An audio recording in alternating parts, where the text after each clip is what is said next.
And so we ended up deciding to start Authority Hacker really as a way to document our processes and what we were doing on this website. So how we launched it, how we would do our keyword research, how we would build links at the time, and all sorts of stuff like that. It was kind of an exercise in forcing ourselves to document it. We thought through the process much more clearly, so we were able to optimize our own processes better. Second, we could also use it as training for the people who we wanted to bring in to execute these processes. And third, maybe we could start a blog or some kind of online marketing site. I mean, we had at that point 5 years experience doing this kind of stuff, and that's kind of what grew into Authority Hacker. This is an intro. Intro. Hustle and Flowchart with your boy, my boy, Matt Wolf and Joe Fier. Hey. Oh, hello there. Oh, I didn't see you there. Haha. Yes, I've only been sitting in this room all day with you. I don't know why, but like your haha sounded like it had a British accent. I was feeling exquisite, but maybe it was because it says Scotland on the top of my notes right here for Mark Webster, because he's in Scotland. Yes. And I don't think that's where the laugh came from, but it's just ironic. Yeah. Well, Mark Webster, yes, he is one of the co-founders of authorityhacker.com, which is a really cool site. It's actually a site that I've referenced quite a few times around things like SEO. And I believe they've got a bunch of like tool reviews and stuff. Like I think they've got a pretty in-depth review of like Ahrefs. They got which is a great company. It's awesome company. They're technically not sponsoring this episode, but we love them. Yeah. They'll be back though. And but yeah, they're I feel like they kind of take a similar stance to us in their own way, where they're only going to stand by products, any affiliate promotions and things like that. They're things that we use, or things that we've at least gone through and we've seen, this is bitchin', you need it. Yep. And that's like them too, because they're like, we don't make the money off of that, but so there's no skin in the game or us telling you about it. Yeah. I think while we were having this conversation, you and I were just we kept looking at each other. And by the way, we're starting to do video versions, so you could find a video of Joe and I looking at each other. But we started looking at each other, like sort of chuckling because of how sort of parallel their story was to ours. Yeah. They've both been, Gail and Mark, they've both been running they haven't been running Authority Hacker, but they've both been working in business together. Partnered together for like 10-ish years.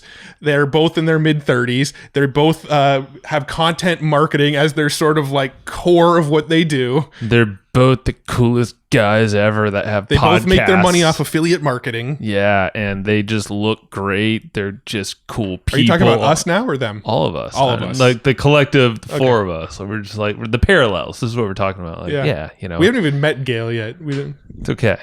I'm just assuming, just based off of the parallels, we can keep rolling with this. Yeah. He's a cool dude. So what are we talking about on this episode? On this episode, let me tell you.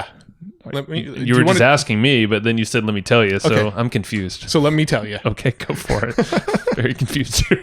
All right. So on this episode, we actually really dive into their process of getting content created for their blog. They're very, very prolific with the amount of content they put out. They do a lot of SEO. So we talked about their content strategy, their SEO strategy, and then we even talked about like their partnership and all these weird sort of overlaps with like how we're all twins. We are twinsies. And I love the fact that they have these things called authority sites, which is a key component of Authority Hacker. This is like they have a training around it, but really you'll get into we kind of break down like what their authority sites are. That's where the content writers come into play and talking about like what are these authority sites. And he actually said that one of them sold recently. I think it was like mid 6 figures or something like that. And these are like niche sites out there that they develop, and they have a network of them, and they have a whole like training. It's really cool. And the really cool thing is that they share how to do all that stuff. Which like their big vision is essentially for their readers. Like if you're in a day job, one of these sites can replace your income. Like that's really what they're trying to show here. And you can obviously stack them and make it bigger and then scale it. And we don't go into all that here on the podcast, but that's what really attached me to these guys. I'm like, these guys are fucking cool. Because they have a cool mission. They have a very scalable model, and they're just chill dudes, and they're sharing it like freely. I think it's a perfect combo. Yeah, so love it. That'd be it.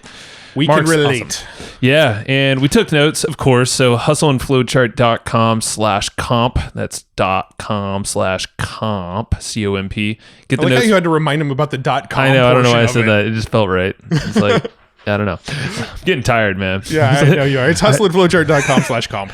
Get them notes. Baby was up very late last night and been podcasting all day. But we're going to get through this. So get the notes. You got 2 weeks. I know. I'm just whatever. Explaining myself for no reason. Let's go talk to Mark Webster. Mark. Hey, Mark. We're live. How you doing, my man? I'm fantastic. How are you guys? Great. Yeah, well, you're out there in Scotland, where hopefully this weird COVID stuff's not as weird out there. I don't know. Yeah, I'm actually kind of curious. I haven't really heard about it from Scotland much. I've been in my house for about 4 months now. They're just sort of starting to let people outside now. So it's been pretty strict here. That's good. Yeah, it's like gone this like weird wave thing in the U.S. I'm sure the news is shining that like, oh well, we won't go down that route. There's a lot. I just perceive the rest of the world looking at the U.S. just like going like shaking their heads. Yeah. The thing is, though, I work at home anyway, so really not much has changed in my life. Yeah, I just don't really go out anymore. But then again, I never really used to go that much anyway. So that's what Matt and I were talking about. That like Matt's like, this is like my sweet spot. I've been waiting for this. Where it's like, I think I'm adapting because I'm not naturally that personality. I kind of like to see people, and I'm like I definitely lean a little more introverted, and now I have an excuse to say no to going out. So I'm just using exactly same here. Well, dude, I think you and your partner Gail are doing some amazing things. Have you been doing stuff together for 10 plus years now? I think. Yeah, 2010 we met and we started an agency together then. Nice. Yeah, so it's like Matt and I, we go way back to right around the same years actually. Maybe a year before or so, but either way, that's rare, man. How'd you guys originally meet and kind of get this thing going? Oh man, it was so random. We met in a bar in Singapore and we both happened to be going to Kuala Lumpur next, like on our trip. And we ended up meeting up again and just becoming friends. And we got drunk one night and decided it'd be a good idea to start a business together. So we did. I knew a bit about websites. He knew a bit about SEO. So we started an agency. And then 4 months later, we were quitting our other stuff and going full steam and that. And we ran that for a good 4 or 5 years before moving on to building our own sites. But you're right. It's very rare that two people stay together as business partners for any length of time, more than a couple of years, especially through multiple businesses as well. We actually did a podcast about it recently, talking about that. And I think it's just, you have to kind of bring something that the other person doesn't have and just like fully kind of trust that both your futures and outcomes are going to be the same. And that sometimes one person is going to give more, sometimes the other person is going to give more, and just kind of be okay if it's not exactly 50-50 the whole time. Yeah, no, that's really smart. I mean, it's impressive that you've lasted 10 years with your partner. Joe and I, we sort of quit our day job, so to speak, in 2009. So we've been about 11 years now. So we're kind of like on that same boat, but it's always fascinating because when we go on other people's podcasts, everybody's like, I've had business partners. I can't make it work past like 2 years. Like, how do you guys do it? So, I mean, maybe that's something that we can touch on a little more. Yeah. But before we do, let's go into your backstory a little bit. Like, what were you doing before you had your meeting in Singapore with Gail and did all that? Like, what did you do before this, and sort of how did you transition into this stuff? I was on the traditional high school, college, university, graduate job at a big finance company track that the system kind of pushes you through. And I just remember I was working in this insurance company. I just remember 15 minutes after my first day there, I was like, is this it? Is this what work is? Like, it felt like I'd been sold a lie. I guess I just had a sort of natural entrepreneur inclinations. Didn't really like taking direction from other people, to be honest. So started plotting my way out of that. Eventually, I just quit and went traveling for a while. All this time, I was just learning a lot of stuff, reading as many books as I can, affiliate marketing for dummies and SEO for dummies, all these kind of like really basic stuff. I was on all the forums back in the day as well, like just reading what other people who probably didn't really know what they were doing said was working, and believing it all, and tried building a few websites, tried some ad arbitrage, all the old school stuff. Black hat links back in the day, and then just sort of eventually stumbled my way onto making this one website kind of semi-successful, and just learning enough of what I needed to know to have the skills to repeat this. And that was around about the time I met Gail, and then we decided to start an agency and do it for other people. Did you were your parents entrepreneurs or anything, or did you just had this drive to kind of break the system? Not in the slightest. They're like anti-entrepreneurs, to be honest. Interesting. They're like, my dad's like a salary man through and through. I mean, he came from like not the wealthiest of backgrounds, and he was like the first in his family to go to college, all that stuff. So, he had a pretty good job for most of his life in an oil company, and so that was the direction. Like, oh, get a job, be safe, take that route. But I don't know. I just like, even from when I was like 12 years old, I had my paper round, and I just absolutely hated working for other people. I always wanted to do my own thing, and I always had these ideas. And it just took me a while before I kind of found my stride and was able to kind of step out there and do it myself. Yeah. Well, and you said the agency thing. We've all been in agencies, and we'll probably circle back how this plays a part in it's not an agency, but like this whole balance of business. But I'm curious of what that agency looked like and how it evolved into Authority Hacker now as you have it. Yeah, so we started, my business partner Gail and I started this website selling SEO services essentially. And we would fulfill those. There was like $600 a month SEO package. We sold the package, and we kind of did everything sort of. People didn't really know what they're buying. They just found us through Google, and some people were happy, some people weren't. Back in the day, back in 2010, it was really easy to rank websites using gray hat link building. And all you these just stuff the footer, right, with transparent link or whatever. Well, I remember when Fiverr came along, that was a game changer for SEO. Yeah, that too. Because you could just go buy backlinks but I mean, that obviously died quick. Yeah. So I mean, like back in the day, we did it all, and we actually ended up moving to Budapest in Hungary at the time. Just honestly, I chose it randomly on the map, and we went visiting. We ended up settling down there. It was a really, really good place. And we opened an office and started hiring people locally. As we thought, open an office, that's how to grow a business, hire lots of people.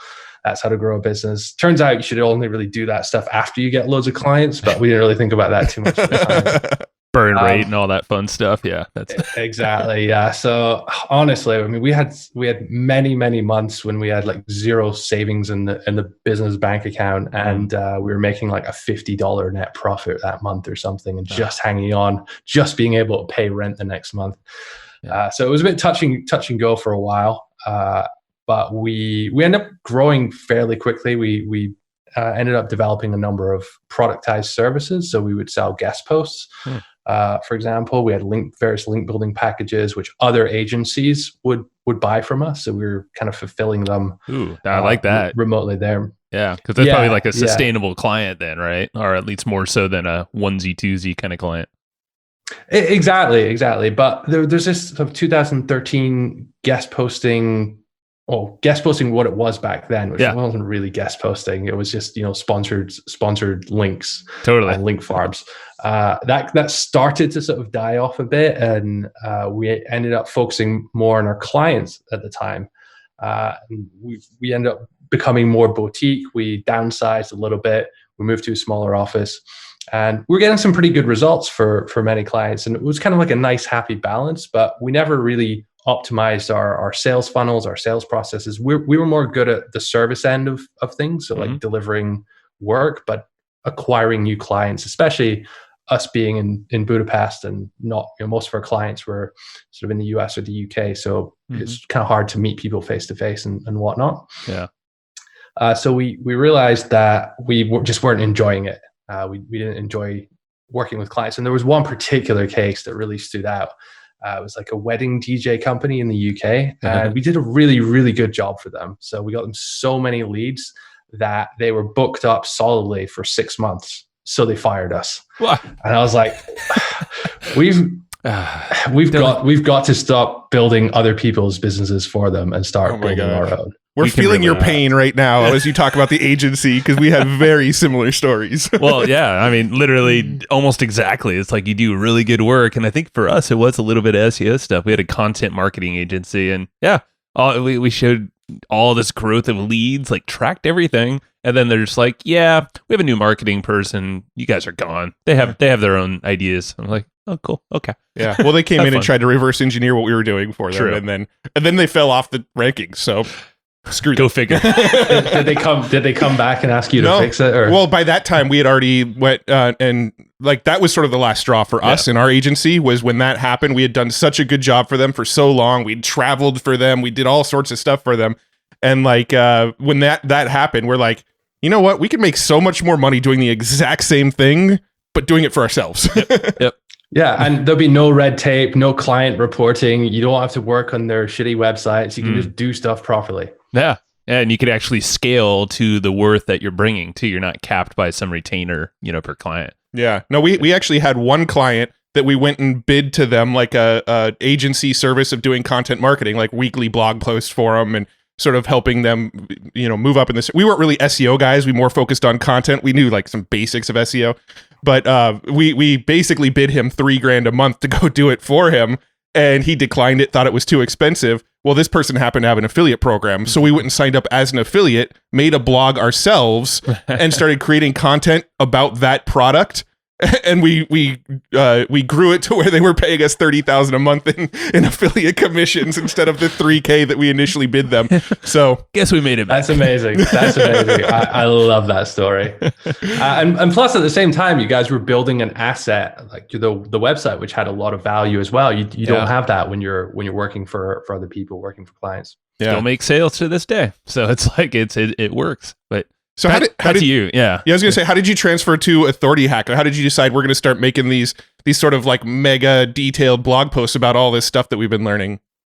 Yeah, so about maybe a year and a half before we ended up selling that agency, we knew it was kind of coming, and we started planning what we were going to do next, and it just made sense to start getting into building our own websites.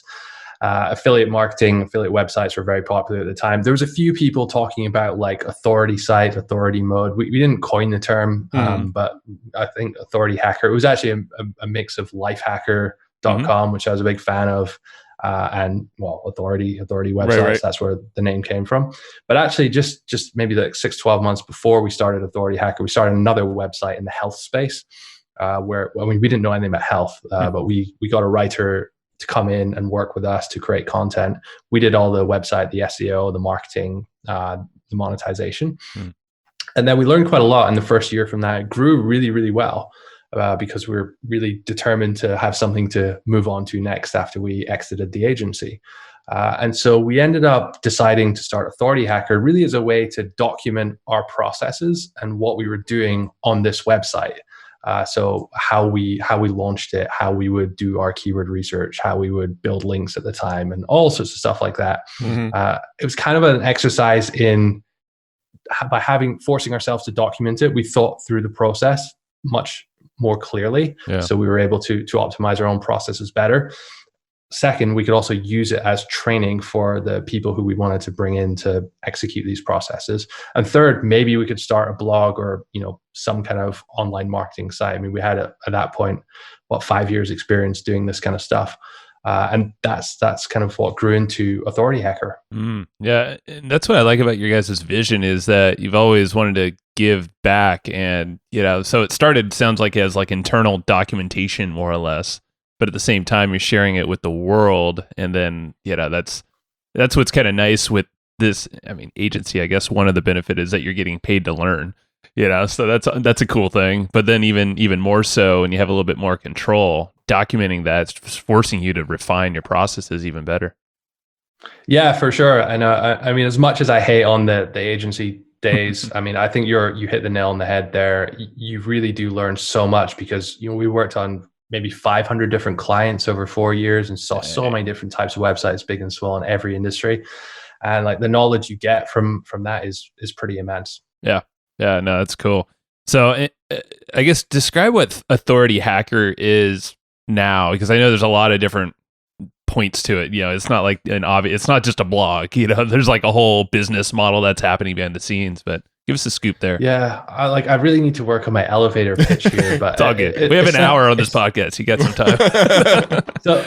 So the 2-second version is we teach website owners how to grow their business.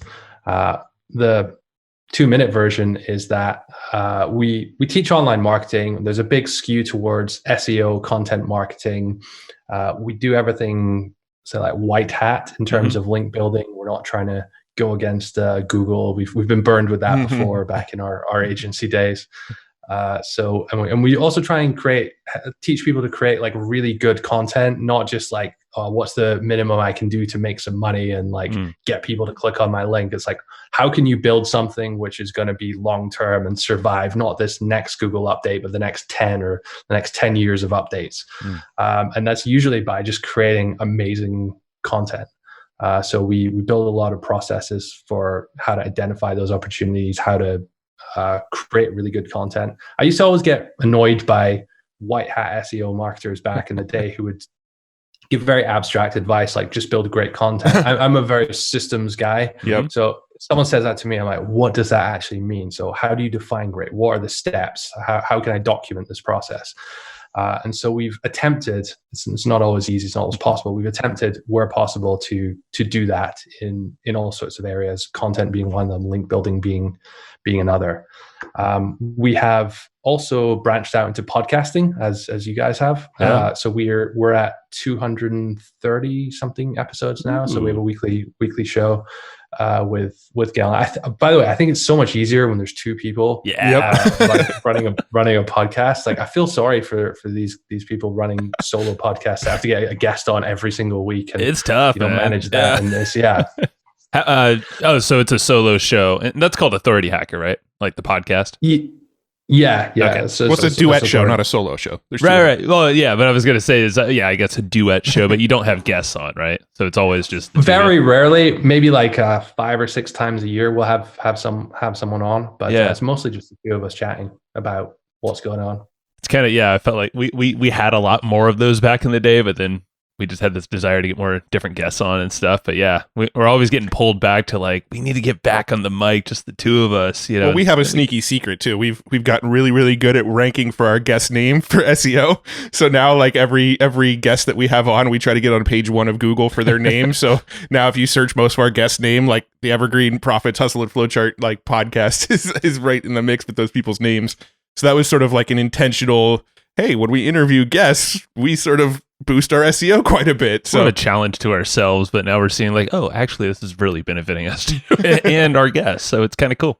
That's awesome. But I never thought of that as an avenue. Actually, I always thought about having guests on as you can kind of get exposure to their audience and they promote the shows, which has worked well for us in some cases. But I'll need to start reverse engineering what you guys are doing. Just ask us, we'll let you know. Typically, when we have SEO guys on, it's a little bit harder. But a lot of our guests, they don't put any focus on SEO, so just like a little smidge of focus on SEO, and we can jump straight to page 1. Yeah, but. So with Authority Hacker, so you had the podcast, you had the site, you have some training as well, right? Courses and all that stuff to help folks out. Yeah, so maybe 2.5 years after we started the site, we started a course, Authority Hacker Pro, which was just like a collection of all our advanced tactics and ideas in like step-by-step video format.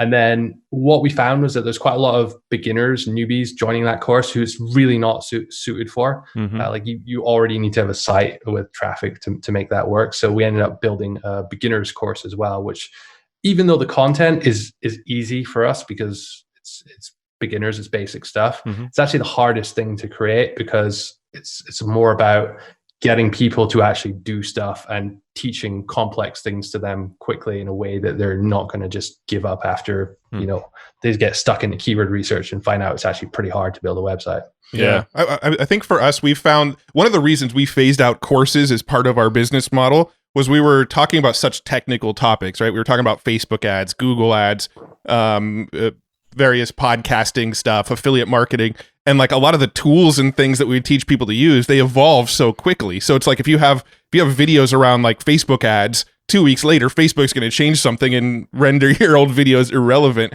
Do you deal with that? And if so, how do you deal with that? Oh, welcome to my life. That is one of our biggest challenges, in fact. These tools, often they're maybe smaller companies as well, so they don't have change logs about announcing what's changed, or they don't really announce it particularly well. It's just someone in our community is like, oh, this doesn't look like this. How do I find this? And we have to go and reshoot it. And then if you're shooting a bunch of videos in sequential order that relate back to the other one, you have to go and do it all again and set up all the examples. And like a lot of people, they look at courses as business and think, yeah, it's great. You don't need inventory. You can sell to anyone online. These funnels thing, really cool. I know a lot about this. I can make a course. And that's right. You probably can, but building a few videos and calling it a course is maybe like 10 or 15% of the work. All of the rest comes in, like what you mentioned there, updating it, managing your customers, your community, the sales funnel, the sales cycle, getting new people in the door, all that kind of stuff. It's pretty challenging. And we in a minute, and maybe we'll do this shortly, because there's like a whole balance. I know it's like there's the work that you're teaching, and then there's this other side of your business, which are your portfolio sites that we were chatting about before this hitting recording. That's what I'm super curious about. So describe like what you're doing outside of the public facing. You have this whole other model happening behind the scenes. Yeah. So we actually have a number of other websites, not just Authority Hackers. So we're not the marketers who teach marketing and do nothing else. You kind of lose your edge quite quickly if you do that. So out of necessity, I mean, I think we'd probably make more money if we just went all in on Authority Hacker training. But out of necessity, more than anything else, we actively spend a considerable amount of time working on other websites as well. So we build them from scratch in all cases so far, though we're looking at buying some maybe in future just to skip forward a little bit in some of the timelines. But we have affiliate marketing websites. Some are monetized by ads. And where possible, we draw this experience into Authority Hacker. So we did a pretty detailed case study about how we built and grew one site, and then sold it 18 months later for a pretty decent amount of money. Nice. And then we also document a lot of these in our courses, and we have examples or case study sites within each course, so that we show people how we actually build the site, and we build an actual site together and things like that. But ultimately, there's like, I'm constantly being pulled by two ends from these businesses. Yeah. So on the one hand, you've got the need to stay sharp, the need to actually do what we say we can do in other industries, other niches, and kind of be good at SEO, be good at online marketing. And then, that could be a business in itself, like, get rid of an Authority Hacker, just do that. In fact, we even considered doing that at one point, just focusing 100% on that. Then you've got Authority Hacker, which requires us to stop and teach thousands of people this stuff which we're learning. And so in order to do that, you have to actually not just know the stuff, but be good at teaching the stuff. And those are two very, very, very different skill sets. Absolutely. Which I don't think enough people appreciate, unless you guys, having built a course, you probably understand that just dumping all your knowledge in a few videos is not a great course. You need to really think through and look at how people are using it, look at what the data is saying, survey your audience, talk to people, and it's taken us 5 years to like learn to really do this stuff properly. And that's kind of where we're at today. But really every single quarterly meeting we have, we're like, where are we? Are we like 75% Authority Hacker, 50%, 25%? We were just getting pulled back and forth the whole time. That is our business, because we really have to do both of these things to make it work long term. Otherwise, we just get rusty, and marketing, especially SEO, it changes so fast, so we just lose our edge, and it's not going to work for long term. Now, do you guys have much of a team behind running Authority Hacker and some of these other sites, or is it just the two of you trying to do it all yourselves? No, we have a team, and we have a team that goes across all the sites. We've having had 30 people working in our agency at one point. We have a strong desire to keep that team as small as possible. So we're really, really careful these days about who we hire.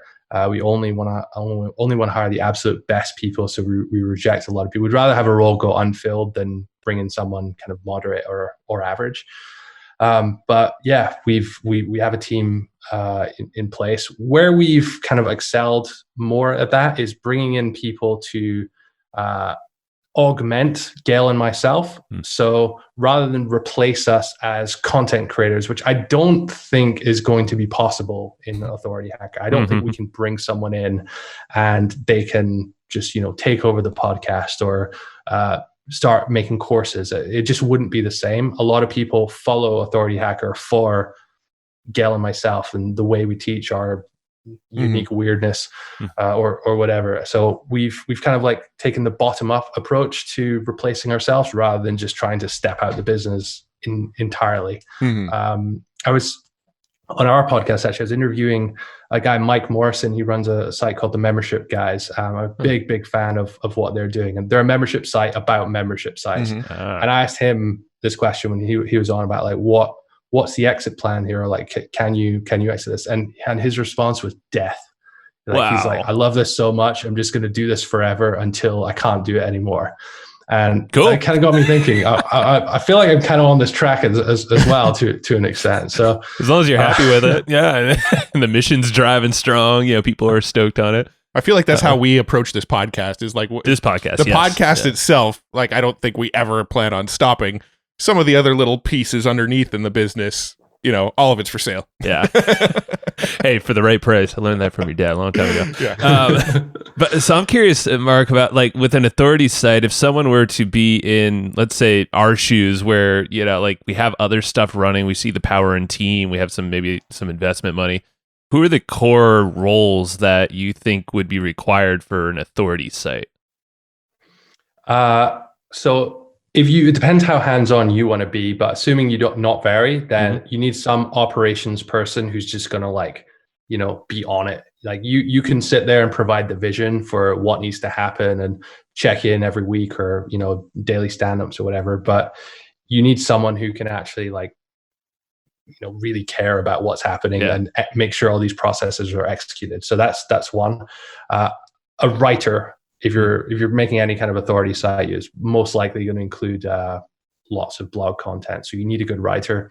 There's lots of writers out there. There's not very many good writers out there that are reasonably priced. So hiring writers is a whole other kettle of fish that needs to be solved. And then around that, those two people as well, then they can get the site to a decent kind of level. But when we're creating sites, the strategy planning, keyword research, site planning, we still do all of that, 100% of that ourselves, just to set the kind of plan. So we'll come up with maybe 200 to 500 blog posts. I mean, a lot of sites never get this far, but blog post ideas, and then we will give that to operations people who will execute on those. I work closely on hiring the writers. I think it's really important to find the right type of person who kind of, it's hard to explain, but someone who gets it and is not just writing like fluffy blog content because they were given a keyword and an article limit. And so like teaching people how to create good content and having all the processes to do that is a real challenge as well. But those would be the main roles. And we have a link building team that go across all our sites. So the processes which we develop on one site for link building, for outreach, for marketing, we tend to rinse and repeat, not all of them, but a lot of them across multiple sites. So there's kind of like economies of scale efficiency there as well. Now, do you with the content writers that you have, are they, first of all, are they in-house, or are they kind of like freelance where you hire them as you need them? Our entire team is remote. So we have a number of what I would call like in-house staff, even though they're not in-house. They're like full-time members of the team. Yeah. All of our content writers though are freelance. So we use them as and when we need them. For a couple of sites, that actually means they're more or less full-time and have been for fairly quite a while. But sometimes we're like, okay, we're creating more content. It's not actually going anywhere. Let's just cut our losses and kind of stop this for a while. So we like having the flexibility to do that. We've tried with in-house writers before. And while you can sometimes get the quality up a little bit faster because you're working with them closely. They're more invested in the business.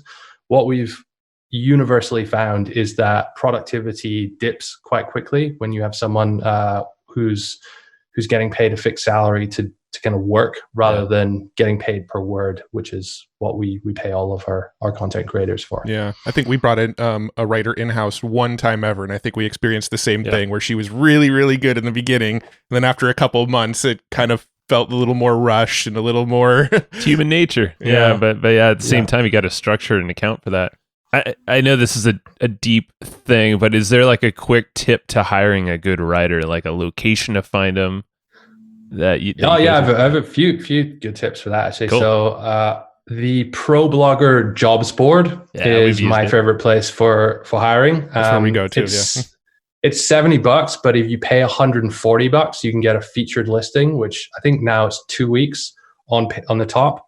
And so we'll regularly get a couple hundred people apply for one of our jobs. Wow. When we do that. One thing though that I've done more recently is I've actually started specifying rates. In the past, what we used to do is we used to say we have an application form, name, email, etc., and then some portfolio samples. Why do you want to work here? And then what's your rate? And most writers don't really know how much they should charge because they're not working with lots of other writers, and you get a lot of decent writers who want to charge you like $2 a word or something ridiculous like that. So what we started doing is we just like fixed rate. So like 6 cents a word or whatever it is. It varies niche to niche. And we ended up getting like a lot more high quality writers who maybe like didn't want to spend all the time applying for jobs, but knew we had a lot of consistent work to offer, who were applying for those positions. So that's helped a lot. Our structured application process has also been really good for that. So I read a book called Who, W-H-O, by a guy called Jeff Smart. Best book on hiring I've ever read. Oh, okay. It's all about this like structured process. In the past, whenever I was doing recruitment stuff, I would always just Google like what questions should I ask in an interview. Like I had no idea what I was doing. Been there, done that. And I just sort of have a 40-minute Skype call with someone, interview them for a bit, and then say, did I like that person? I don't know. Maybe yes. And it was such a bad gauge of whether that person was actually suitable for the role or to work with us with our company. So after reading this book, we completely restructured the process. So we have an application form. Everyone fills it in. It's kind of the same. Sometimes there'll be 2 steps depending on how complex the role is. But the goal there is just to filter out anyone who's really unsuitable and select people who look like they might have a chance.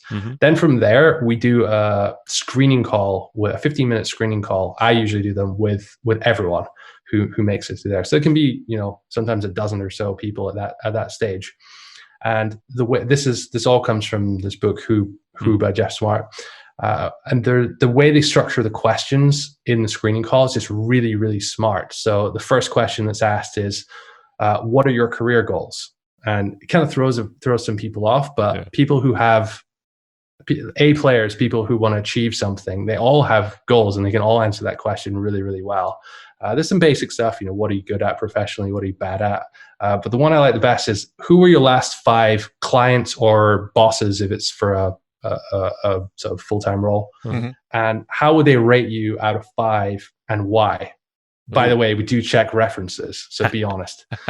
And that just uncovers so much like interesting information about like people's past, and it really raises a lot of red flags for certain people. Do you lean towards people that answer like a 4 because you're like, oh, there's some honesty there, and then you obviously dig in?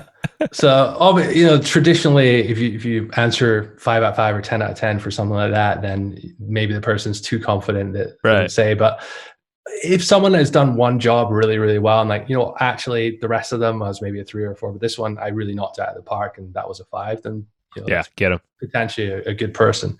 Yeah. After that, so after anyone who makes it through that stage, for writers, we'll do a paid writing assessment. And what we do is we give everyone the exact same assessment to do. We pay them, so there's no kind of issue. Sometimes if you're hiring on like Upwork or something, you can't do free trials. So we just found it works better if we pay people at this stage. But they're kind of invested already because I've spoken to them on a video chat face to face, so to speak.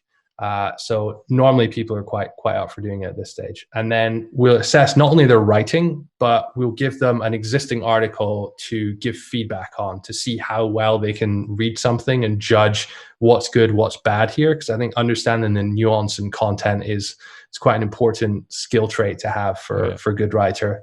And then sometimes we'll ask them to research something as well and present their findings. It'll be something which they don't know about, just to see how well they take on information. Then from there, we go and do like a 2-hour video interview, just like really go through all their work history, talk about their examples, give them a few kind of hypothetical questions. And if we realize they're going to be good at this stage, we're kind of pre-selling them on working with us and talking about our vision and where we want to take the site and how we're different from all these other marketers that just give you 50 keywords and a word count and never talk to you and things like that. So that's our process. That's smart. And one of the things I love about the Pro Blogger job board, that's where we've always hired writers from as well, is one of the things we used to do, and you've probably experienced this too, is you'll put an email on the application and say like, email me your application or whatever, and then you'll just get your inbox flooded with 200 people emailing you. So we started doing the same thing where we'd send them to a Google form, a Google form where it would basically populate a Google sheet for us with all the information they filled out. And the cool thing is you'll get like, 150 applications or whatever. You might pick a couple writers, and then let's say a few months down the line, you're looking for more writers. You don't have to go post on ProBlogger again. You can just go back to the database you created from, people filling out that form. Yeah, we do the exact same thing. We use Google Forms for that. And what we also do is we link it using Zapier to Help Scout, which is a tool we use for our customer support. We have like a separate installation of this just for recruitment. And then we use the canned response feature in Help Scout to like decline people or ask for more information or set up the screening calls using Calendly and stuff like that. And it's a central place. So I don't actually have to manage all of the back and forth organizing stuff. We can have our support team help us out with that as well. Very cool. Yeah. So that's just take it away from your bucket of because I just remember, it's like it was like a blessing to see so many writers, but at the same time we're like, oh my God, we have to sift through all these now. Like, holy crap. Yeah. Well, luckily it dumps them all into a Google Sheet, so you could like sort them by criteria, sort them by price, there's True. You could sort it out and sort of narrow in on people. Yeah. So the last question I have about content, Joe may have more, but the last question I have about content is, once somebody writes an article for you, what's your process after they turn it in? Do you go and tweak it so it's more in your voice? Do you do anything else, or do you kind of trust your writers at that point to just publish the content? Well, we 100% do not trust our writers to publish the content early on. We normally have operations people who do all the editing, publishing. I say editing, it's not traditional like copy editing, spelling and grammar. It's like we use a tool called Surfer SEO a lot these days it's really good at finding alternative keywords, which it does like correlation analysis with sites which are already ranking to see which secondary LSI keywords, whatever you want to call it, is in there. And then we'll add a few of those to the content. And then maybe if there's a featured snippet, we'll think about optimizing the code for that. If there's like a list that needs to go in there, and some of the images, which we found it's really bad when writers source their own images. Either there's like copyright issues or they're just kind of bad. Yeah. So we have operations people that do that. And then if it needs to be promoted in some way by email or on social media, or broken down into some Instagram stories or whatever, there's like other people that get roped into doing that. So we have a pretty slick process in Asana. It's like a task management system which we use. So when the writer ticks off that they've done it, upload or attaches the Google Doc to the Asana task, then it automatically kicks off a number of tasks for other people to create that content as well. And that's the only way we've been able to manage so much content with so few people, because back in the day, before we were somewhat organized like this, it was just a nightmare. You'd have someone's Excel document with someone else's Google sheet, and someone else just keeping a track of things in Notepad, and stuff just went all over the place, and we're forgetting to pay people and all sorts of stuff like that. So Well, that's what's the beauty of what it sounds like what you're doing is you're front loading the systems, the processes. It's all very duplicatable. I mean, it's not like you're doing. I mean, you have 200 keywords you're giving them in the very beginning, and then so it's not going to be a mystery of what's going to actually show up on the site eventually. So I think it's brilliant because anybody who even just manages one blog will start dropping the ball on all this stuff, let alone a whole bunch of them like you guys are. Yeah. Oh, and the image thing is huge too. Like, make sure you're double checking the images. I remember one time we had a writer write something for us, used an image they found online, and then we got a bill from from Getty Images for $800, and we're like, mother, damn it. that writer was very expensive. Those before as well. Yeah. I feel like if you're doing enough content, you're going to run into it eventually. Yeah. We try and use a site called Unsplash that's pretty good for royalty-free images. We picked up on AppSumo like a deal for deposit photos, just a stock image comes up every so often, so we use that. But actually what's working really well for us lately is Canva. So it's like a online simpler, easier to use version of Photoshop that has a bunch of like stock imagery and stock parts to it. And so you can kind of create not just stock images, but like featured images with your title and other cool elements, like really, really easily. So that's been something we've been playing around with quite a lot lately as well. For images, yeah. Well, I'm curious, still on the content vein and all this stuff, because you mentioned SEO a bunch of times. I know in like our research, you guys are big into just organic traffic. You have other traffic sources too, but and we're doing a ton in SEO, and we're actually currently just nerding out and optimizing like Mad Men, using, we use Ahrefs for pretty much everything. We're starting to use Topic. I don't know if you ever... I think it's a fairly new one. Yeah. Usetopic.com. Yeah, check it out. It's more of like a contextual app that helps you refine your existing content so you can jump the ranks and all that stuff. Well, what it basically does is you can plug in like a link to a blog post, and it will analyze all the posts on the front page that are similar, and then it'll tell you like other keywords to add into the mix and say like, hey, this one that's ranking first also talks about this, and this. Consider talking about this, and this in your content if you want to rank for these keywords. And it goes a little bit above and beyond what Ahrefs does in terms of like actually analyzing what's inside the content and telling you how to optimize the content. It's like Yoast SEO on steroids, I guess. Yeah, that's actually exactly what Surfer SEO does. It sounds like those two tools kind of have a bit of an overlap there. But yeah, it's worked. That approach has worked very well for us because Google knows what it wants. It's showing you what it wants by what's already ranking there. So the more elements of that you can bring into your content, the better. I want to caveat that by saying like, don't just rip off and copy what's on page one, because I really do feel like with the prevalence of these kind of tools that there's perhaps a pull towards everything being the same and just like a different version rewriting what's ranking number one. So I always have to catch myself like not going too far down that route and still trying to come up with something somewhat unique. Yeah, well, from a podcaster perspective, if you're going to like interview a guest, you can, let's say you're interviewing, I don't know, just for sake of ease, let's say you're going to interview Richard Branson, right? Well, you can Google Richard Branson, figure out all the most common questions people have about Richard Branson, and then when you interview him, make sure you ask those questions, put the transcripts on your blog post, and there's a good chance you're going to go, like for Richard Branson, you're going to climb the ranks because you're asking all the questions that are so commonly asked when people Google Richard Branson. You got to give a shout out to Jürgen. I love it. Polymash, Jürgen at Polymash. Yeah, that's Polymash, Jürgen. Yeah. So got to give that shout out. But yeah, it's freaking brilliant. And Ahrefs, I know, does have like a questions tab. I was telling you that last night. But yeah. Yeah, we use the questions. We use Ahrefs.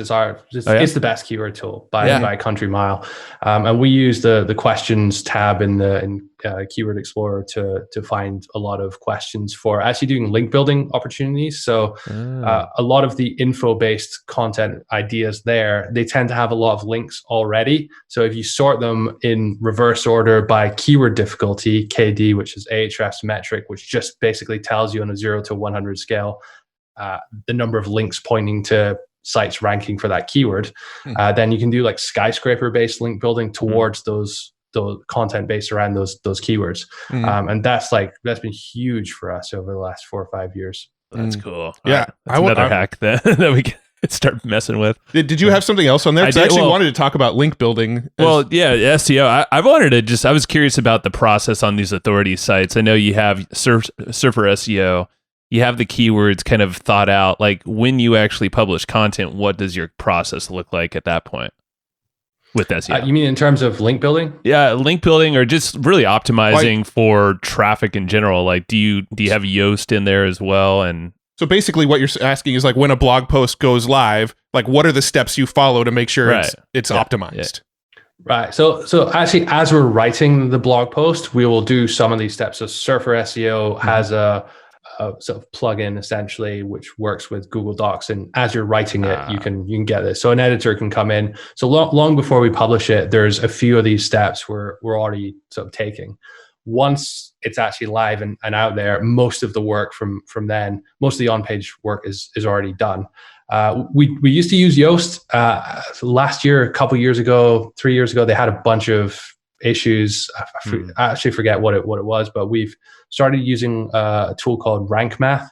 I forget singular, but it's basically the same as Yoast, but it has all of the features which Yoast used to have for free, which you now have to pay for in Yoast. So if you're on a budget, it's a good one to go for. Sweet. So we do all our kind of technical meta description stuff like that on there. Then it's primarily a link building game for us. So yeah, let's talk about that then. Yeah. So on a site which is already kind of on its way up and has a number of articles, some traffic and stuff, we will do some internal link building. So that could either be just like looking at our inventory of content and seeing where would it make sense to link to. This is why having a full-time person in operations on your team that's like dedicated to helping out doing this kind of stuff comes in handy, because they know all the sites you're trying to put, the pages you're trying to push that are maybe top of page 2, bottom of page 1, that a few internal links can maybe push it up a bit.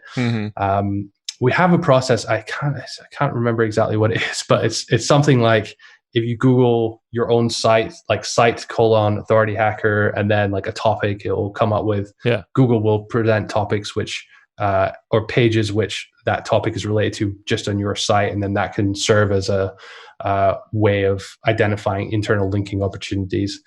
So then, but that's quite straightforward. The biggest chunk of work is on doing proper link building, like backlinks.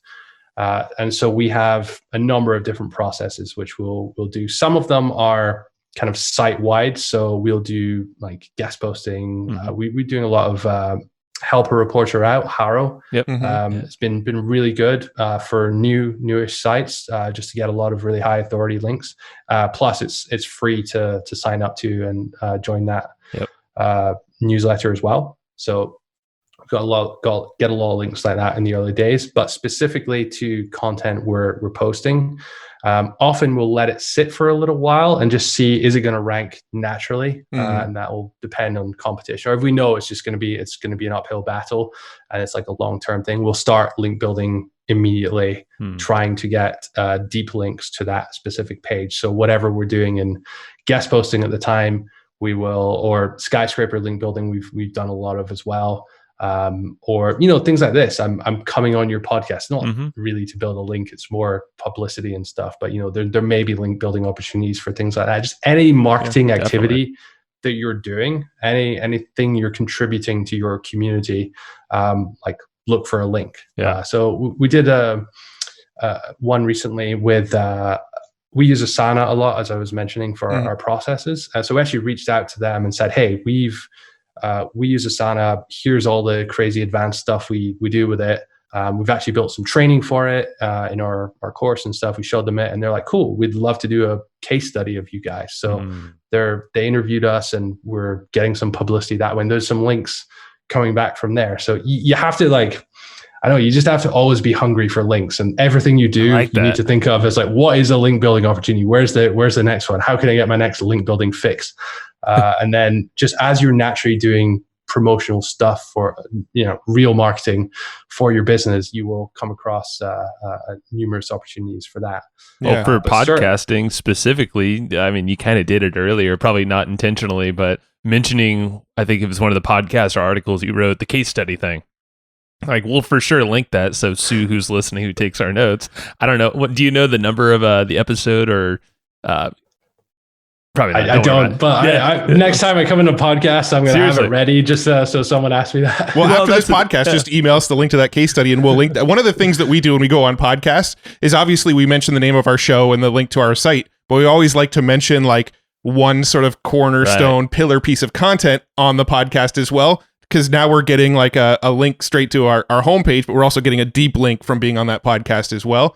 So we always like to do that on podcasts, is kind of mention a few different sources that people can go to, so that now there's multiple links, both like to the surface level page, but also deeper links. Well, I'll help you out again, Sue. That's really, really smart. Actually, I like that. You should link up Sue, who's listening. Yeah, 182 is the episode I was like nerding out. I think it was your business model on authority sites, or like the structure of it or something. Oh, I loved how that started off too. That was an episode where you're like, this is kind of an intro, so people don't know who you are yet. So who the fuck are you? And that's how the episode started. Like, I like these guys. These guys match our style a bit. Gail and I were a little bit awkward with all this kind of intro. We don't have any sponsors. We don't really have anything to go on. It's just like, here's the podcast. All right, can we start talking? So Gail got into this routine of asking me how it's going. So I was like, but first I'll introduce you to my business partner, Mark. How's it going, Mark? And I was like, yeah, fine, great. So it was always really, really awkward. But in the last episode of our show, we started doing these. We publish it on YouTube as well. So we started doing these chapters on YouTube. So we have like from 5 minutes to 7 minutes, we're talking about X. From 7 minutes to 9 minutes, we're talking about Y. So he's now got the 0030 to 0045. How's it going, Mark? You're famous in a chapter where people could skip to it. Like, let's see how awkward Mark is in this one. How about this one? I like that chapter feature. Actually, that's probably a cool strategy there for just content in general. Well, it's the timestamp thing, right? That's what you're referring to. So it's really rudimentary how YouTube works. So you just leave a comment with the timestamp and the index or the name of what you want to describe that chapter, and it'll automatically put it in. I think you just have to put it in a comment or in the description. So you can't really kind of set it in the back end or anything at the moment. Okay. But we did it this week for the first time, and our average watch time on YouTube went from like 9 minutes to like 16 minutes or something like that, which was huge. Like, so it makes a big difference, because people can just, it sounds like you guys usually do longer podcasts, kind of like us. So people can just skip to the parts they want and can actually get the content they want to get out of it while they're having their breakfast or whatever else they do when they're watching YouTube. It's funny because I love it when other podcasters do that, but we actually haven't implemented that in our podcast. You know what? This is how we do that. Hey, Jacob, you're listening too. So this is how we do this, Mark. He's our editor and helps us with YouTube. So we should do this chapter thing. We train our team members through podcast episodes. We should do this chapter thing that Mark's talking about. Check out his channel. If you're using Pat Flynn's player, so we use Fusebox, which used to be the smart podcast player. They actually have that timestamp feature, so you can embed the player on your blog post and do the same timestamping thing too. We don't use it, but it's there. We actually used to use Smart Podcast Player as well, but I can't remember why we stopped using it. I think when we started doing more YouTube-based stuff, we pushed that first. We still have SoundCloud and everything going out to Spotify and wherever else, but we're really trying to push YouTube first and foremost now, because it just seems such a great opportunity for not only engagement but for discovery in podcasts as well. Well, there was something that's just reminded me. I think it was something Gail said in that podcast, which I was just like, dear God, I need to nerd out on all these shows that you guys have, and the note pages are just like better than anything I've ever seen too for a podcast, with diagrams and stuff. No shit. Like, it's amazing. But there was like, I think Gail was talking about like, if you want to grow your Instagram channel, like embed that content on your post. Like, same with YouTube, it sounds like embed that. If you're trying to grow an audience there, why don't you double dip when it's on your own website? Obviously you can capture, you can pixel them, you can do all that stuff within your control. So is that part of the strategy? 100%, because when we're emailing our audience or doing, monthly roundups to members about here's some interesting podcasts we did this month. In the past, it would be just a SoundCloud embed or the smart podcast player, whatever, and then the show notes and sometimes a transcript back when we used to do full transcripts rather. But now we just do the same thing. We just stick the YouTube video embedded higher up on it, and that alone drives people to that platform as well. So it works pretty well. It's like so simple, but when you said it, I was like, duh. It's like if you're trying to grow something, just put it where the eyeballs already are. It's true. It's pretty obvious. There's so much stuff that we have like blind spots to, and then like we'll have a podcast with somebody and it's just like, duh. It's also like little things. So we tried doing daily shows for a couple weeks just to see what that would be like as a bit of an experiment. It was kind of fun. It allowed us to cover, shorter topics, snack size content that we wouldn't have necessarily done an hour-long episode from. But what happened was that it really split our audience. Half of them loved it and half of them hated it. So as part of that, what we did was say, if you like this or if you don't like this, or you have any opinions, go to YouTube.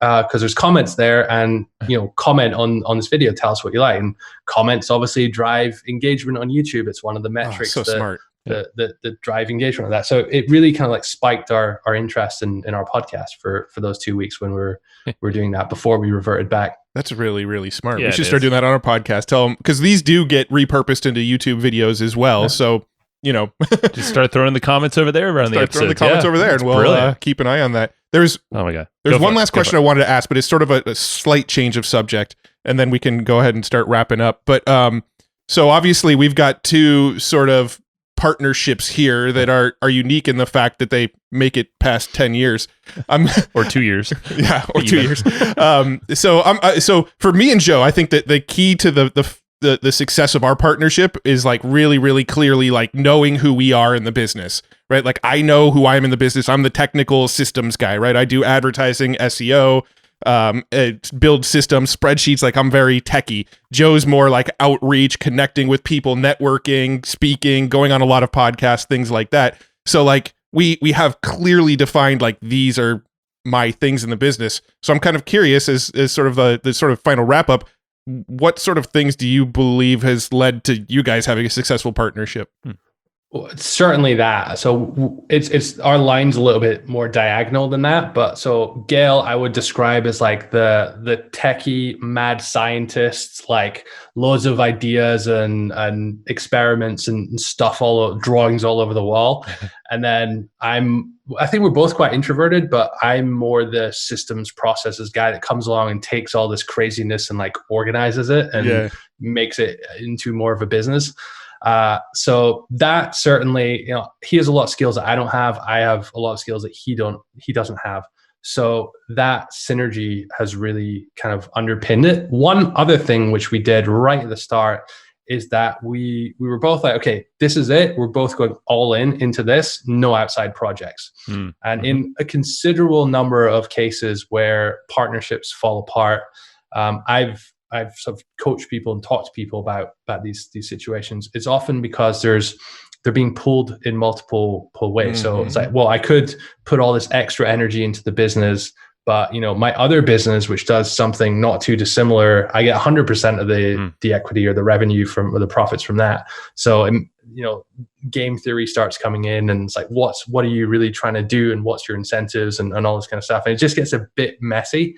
So we have it very, very clear. It's like, this is it. 100% of everything is going in here. If I come up with an idea, it goes in here. If Gail comes up with something, or we don't do consulting anymore, but maybe 4 years ago, someone paid Gail to do a bunch of consulting and like flew him out somewhere. He put that money in the business. So we sort of split it in a way. So it's just kind of like that long-term, okay, we're both in this together. We both want the same thing. We're both going to make it kind of equal. Has been a big driver. Plus, we're both quite logical people. I don't want to be one of those people. Oh, I have no ego, but we definitely both have egos. But it's quite common that we will have a debate about something, and then whoever has the correct logical idea we'll be like, we'll both, the other person will be like, okay, yeah, actually, you're right. That makes sense. I like that. Yeah, you get down to like, obviously there's always emotions and wants and needs and personalities and your motives over his or vice versa. But at the end of the day, it's like what's right for the business, the audience, whatever your goal is. Logic is typically the thing that'll get there. Emotions are probably going to get fired up, and that's probably just going to lead to like better ideas and probably a better outcome. Yeah, and I could definitely attest to the like, you know, your focus both have to be in the same place. Yeah. I've had previous business partners in the past. I know Joe has as well, where, you know, in one of my businesses specifically, that was my full-time thing, but it was my partner's side gig essentially. And that's just a recipe for resentment, right? Like over time, if I'm putting 100% into something and he's putting 50% into something, but we're splitting the revenue 50-50, resentment is going to come from it. So I think that's sort of something that we both learned from past partnerships of like, we're either all in on this or we're out. Yeah. It's also, as you get, I mean, we've been doing this for 10 years. I'm in my mid 30s now. When we started this, we were in our mid 20s, and our priorities in life were vastly different to what they are now. So it's just accepting that what you want to do in life and long-term plans, they're 100% going to change as you get older. And it's just like being honest with each other about, hey, I don't really want to like do this, or hey, I'm thinking about doing this, or we need to prepare for this, or I'm getting married, we need to make some more money, I want to buy a house, this kind of stuff. And it's just like the other person kind of like being okay with contributing towards some of the other person's goals, even if they're not feeling them at that exact moment or whatever. So you're essentially married. I mean, at the end of the day, it's very similar to a marriage.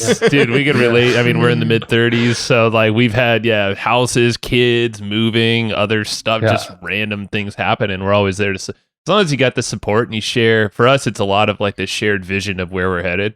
And then knowing who we are, how we work, and all that stuff, then it's gonna work out as long as we're keeping true to ourselves and that vision that we agreed upon. Yeah, I mean, we've had times in our business where like maybe I'd take some extra money because I have an expense that like Joe doesn't have, or Joe would take extra money from the business for a month because he needed it for whatever reason. And we just always know like it's gonna even out eventually, So I think if you have that kind of approach to it and you're kind of cool and open about that sort of thing, then it should play out well. But as soon as go ahead. That's really key as well, especially for things like expenses. So I'm a PC guy through and through.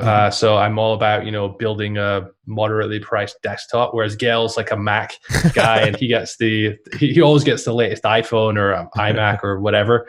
And it's just like, you don't even think about those kind of things because, it's especially with an expense like that, because it's something contributing towards the business. And if it's, you need money for whatever, something in your personal life, it's freeing up your time so that you can work on the business. Therefore, it's contributing towards the future growth. So you kind of really have to think big about these kind of micro issues, as tempting as it is in the early days to kind of like, what's he doing? I think it's something macro at the end of the day. I almost feel like it's something that almost all partners have to figure out through trial and error. It's sort of hard to convey that through this conversation. I think people like everybody thinks, oh, we're different, but then like, not really. We've definitely had our ups and downs, but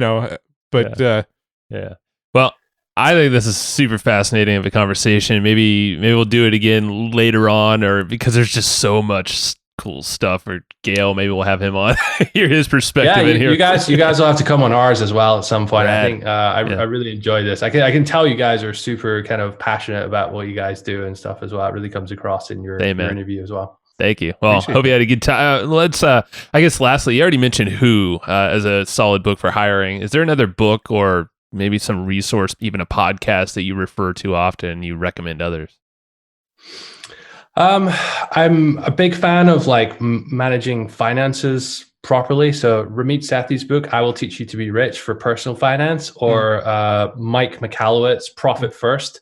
Really, really good book for, particularly back in our agency days, we were really struggling I don't really know where all the money went. We kept spending it as soon as it came in on growth and stuff. But reading this book really helped us to flip that model on its head. And as soon as we did, we were allocating all our money correctly and planning things. And suddenly we just had a lot more money because our entrepreneurial drive to, make things work superseded our ability to spend money. So I'd highly recommend that book.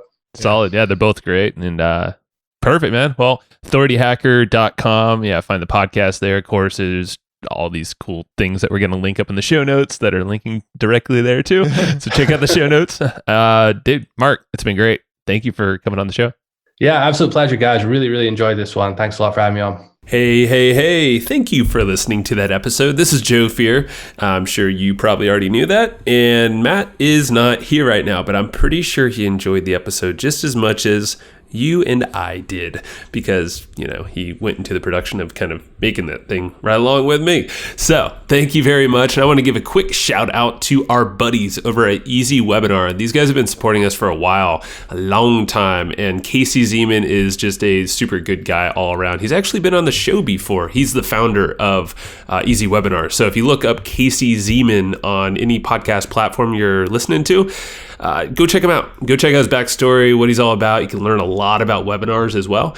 And right now, Easy Webinar, these guys are actually hooking you up with a great trial. It's a completely free trial to test out their software, soup to nuts, check it all out and see if it's a good fit for you. If you go to easywebinar.com/hustle, that's HUSTLE, if you didn't know how to spell hustle, there you go. So if you go to easywebinar.com/hustle, you can go grab a free trial. And Easy Webinar literally lives up to its name. It's super simple. Super easy. And it does all the stuff that you're looking for in any kind of thing with webinars. They literally cover every single type of webinar you possibly can do. So from live to automated to scheduled at specific times and all these crazy features in between. Can't even list them all out. I'll be here way too long. They give you a ton of advanced analytics, what's working, what's not during your webinar based off all these actions. You'll see who attended, how long they stayed, if they clicked the offer or if they didn't. Basically, you're going to make more money and you're going to work less with this thing, and you're going to create better relationships with the folks that are listening because it's a good experience. You want to give that good experience along with some great content, of course, and a killer offer if that's what you got for them. So go try it out yourself. Go check out easywebinar.com/hustle. That's easywebinar.com/hustle. Alrighty. So that is the end of this episode. Thank you so much for listening to this episode, enjoying it. Hopefully you did. I'm pretty sure you did if you lasted this long. And go check out Easy Webinar when you get the chance, and we will talk to you next time. Bye-bye. Thanks, everybody, for listening to this episode of the Hustle and Flowchart podcast. Before taking the time to listen, we want to give you something a little bit special.